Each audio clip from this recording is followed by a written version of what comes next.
Everyone, पुनः आप लोगों का स्वागत है सरस्वती देवी पोस्ट ग्रेजुएट कॉलेज के इस डिजिटल यूट्यूब प्लेटफॉर्म पर। मैं स्नेहलता द्विवेदी, होम साइंस की प्रवक्ता, बीए सेकेंड सेमेस्टर में। आज हम पढ़ेंगे होम साइंस में पढ़ रहे हैं हम लोग होम मैनेजमेंट। होम मैनेजमेंट में हमने पढ़ा है गृह प्रबंध का परिचय, अवधारणाएं, उसके उद्देश्य, उसके अर्थ, गृह प्रबंध की परिभाषा के बाद आगे हम पढ़ेंगे गृह प्रबंध का महत्व। गृह प्रबंध का महत्व,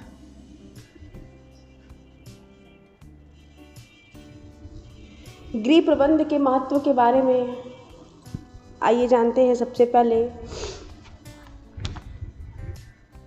प्राचीन समय से ही वर्तमान समय तक जीवन के हर एक क्षेत्र में जो है प्रबंध का महत्व रहा है। जीवन के हर एक क्षेत्र में प्रबंध का महत्व रहा है। असमानता केवल इतनी है कि जो पूर्व में साधन और जो ज़रूरतें हैं उसको जो है सीमित होने की वजह से ही जो है प्रबंध जो होता है वह छोटे छोटे स्तर पर बहुत ही आसानी से अपनाया जा सकता है। तब से लेकर आज तक देखा जाए तो विज्ञान और तकनीक जो है हर क्षेत्र में जो है बहुत अधिक उन्नत कर रही है, आगे जा रही है।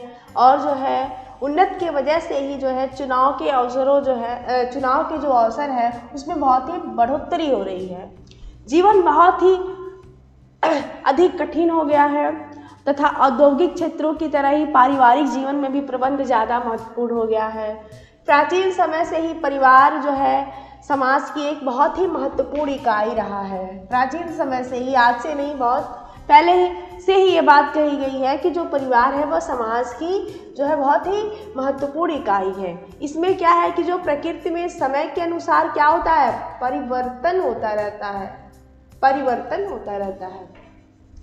गृह प्रबंध का जो कर्तव्य है उसमें देखा जाए तो सबसे पहले सदैव से ही, हमेशा से ही गृहिणियों का ही जो है ज़्यादा कर्तव्य बताया जा रहा है।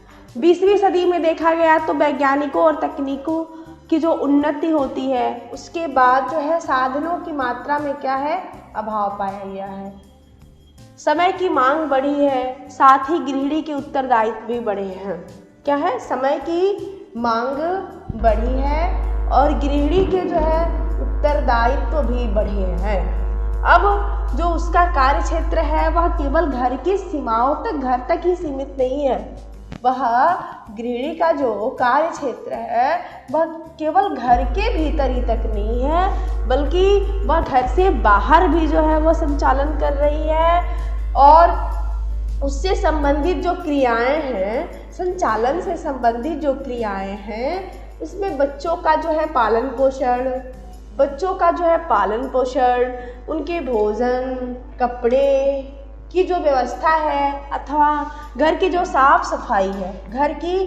सफाई है, इसके अलावा भी जो है वह घर से बाहर निकल के धन उपार्जन का कार्यभार भी उसने भी उठा रखा है।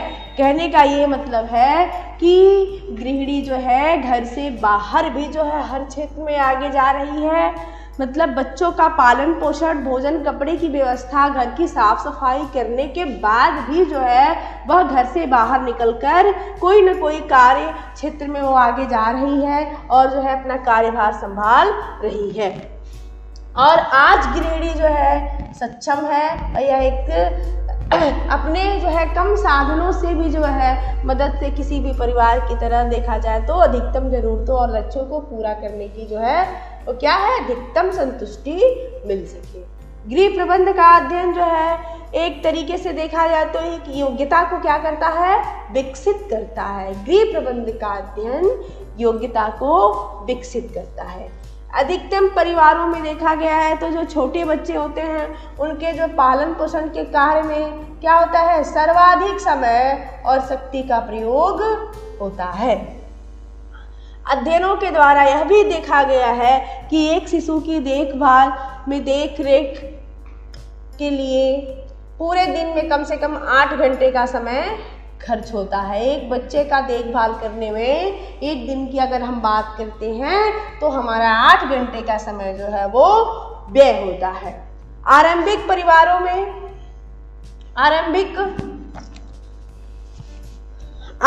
परिवारों में देखा गया है तो बच्चों की देखभाल का कार्य सबसे अधिक समय लेने वाला होता है। परिवार के सदस्यों को जो है क्या है, स्वादिष्ट हल्का भोजन और संतुलित भोजन देना गृहिणी के मुख्य कर्तव्यों में से एक है। भिन्न भिन्न जो घरेलू उपकरण का प्रयोग करके उनकी साज सज्जा, घर की सफाई आदि के साथ घर के बाहर जो है नौकरी की जिम्मेदारियों का भी निर्वाह करना पड़ता है। अनेक सामुदायिक गतिविधियों में भी क्या है, महिलाओं की भागीदारी में वृद्धि हो रही है। राजनीतिक क्षेत्र में देखा जाए तो भी गृहिणियां जो है अपना महत्वपूर्ण कर्तव्य संभाल रही हैं। सीमित मात्रा में भी जो है वह उपलब्ध समय, शक्ति, धन, यह क्या है, हमारे संसाधन हैं, इनके मदद से जो है क्या कर रही है, अपने सारे कार्य को करने के बावजूद जो है कर्तव्य पूर्ण जो है सफलता पूर्वक अपने कार्य को जो है पूर्ण कर रही हैं और संभव भी कर रही हैं। जब गृहिणी अपने साधनों और लक्ष्यों के मध्य क्या है कि उनका उचित तालमेल स्थापित होता है तो इस क्षमता का विकास जो है हमारा क्या है, गृह प्रबंध कहलाता है। गृह प्रबंध के महत्व के बारे में एक संस्था है, अमेरिकी संस्था, इन्होंने अपने पुस्तक में स्पष्ट किया है। यह संस्था अमेरिकी संस्था है। इन्होंने अपनी पुस्तकों में यह स्पष्ट किया है कि इस संस्था के सदस्यों के अनुसार व्यक्तियों तथा परिवारों में संतुष्टिजनक जीवन की जो कुछ मूलभूत क्षमता है उसका विकास करने में भी विशेषज्ञों के द्वारा जो है मदद की जाती है। कुल क्षमताओं की सूची जो है प्रकट की गई है, जिनमें से जो है 6 गृह प्रबंध संबंधी थे, 6 कितने थे, होम मैनेजमेंट के संबंधी थे, और जो उपयुक्त संस्था की रिपोर्ट देखा गया है तो सुखी जीवन के निर्वाह हेतु गृह प्रबंध के महत्व को जो है प्रकट करती है। परिवार में जो है सामूहिक और व्यक्तिगत लक्ष्यों को पाने के साथ साथ देखा गया है तो परिवार के जो भी एक सदस्य के विकास के मौके को देना और उनसे मदद देना अधिकतम परिवारों के लिए क्या है, एक महत्वपूर्ण उद्देश्य हो गया है। कभी कभी देखा गया है कि इस उद्देश्य को पूरा करने के लिए जो परिवार के सामूहिक लाभ के उद्देश्य हैं उसको भी जो है त्याग करना क्या है, जरूरी हो जाता है। संक्षेप में कब, कितनी मात्रा में, कौन से साधनों का उपयोग किन लक्ष्यों और ज़रूरतों को पाने के लिए किया जाए, परिवार के सदस्यों के विकास हेतु कैसे निर्णय लिए जाएं, अगर हम निर्णय ले रहे हैं तो वो किस प्रकार के हों, जैसे मूल्य है, लक्ष्य है, स्तर है, ये क्या है। इन सबसे संबंधित प्रश्नों का उत्तर जो है एक गृह प्रबंध का अगर हम अध्ययन कर रहे हैं तो इसी के अंतर्गत जो है इनका उत्तर मिल सकता है। उसके बाद देखा गया है राजमल पी देवदास ने भी जो है अपने शब्दों में कहा है कि गृह प्रबंध के महत्व को निम्नलिखित स्पष्ट किया है। जैसे क्या है कि गृह प्रबंध जो है गृह निर्माण की सफलता की कुंजी है। आइए आगे हम पढ़ते हैं गृह प्रबंध का दर्शन। गृह प्रबंध का दर्शन जो है पारिवारिक जीवन में व्यक्ति अथवा समूह के व्यवहार का निर्देशक होता है। क्या होता है? निर्देशक होता है। दर्शन जो है पारिवारिक जीवन में व्यक्ति और समूह के व्यवहार का एक निर्देशक होता है। हर एक व्यक्ति का अपना क्या है, अपने जीवन में कुछ दर्शन होते हैं। हर एक व्यक्ति की बात ये बोल रहा है कि उनका जो है वो उनके अपने जीवन में कुछ न कुछ दर्शन होते हैं।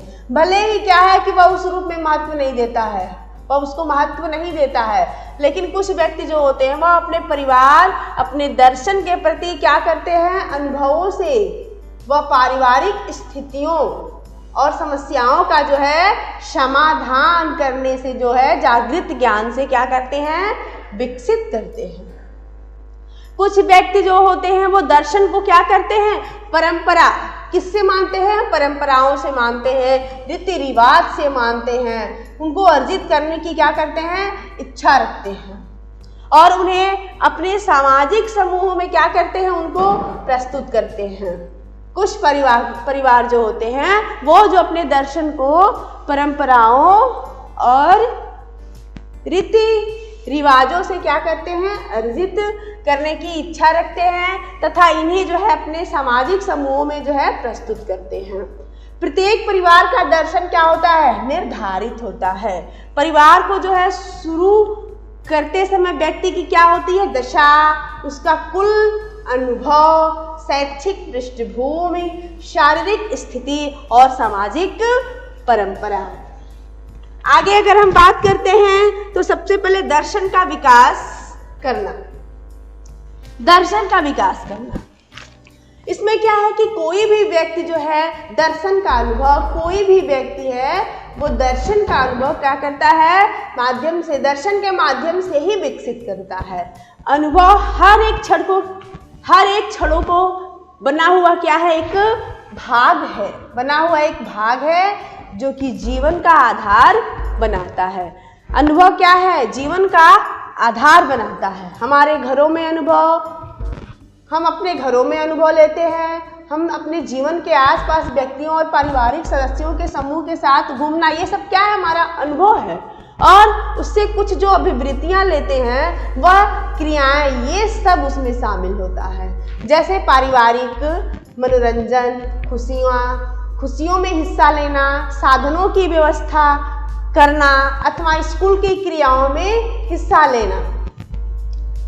इसमें साधन जो होते हैं उसमें मिलजुल के प्रयोग में लाया जाता है और व्यक्ति के व्यक्तित्व का विकास, इससे क्या हो रहा है, व्यक्ति के व्यक्तित्व का विकास और सामाजिक कर्तव्यों में भाग लेना, यह सब भी शामिल होता है दर्शन के विकास में। दर्शन जो होता है वह परिवार के लिए बहुत ही महत्वपूर्ण होता है। दर्शन जो होता है वह परिवार के लिए बहुत ही महत्वपूर्ण होता है, क्योंकि वह उसके समस्त सदस्यों के जीवन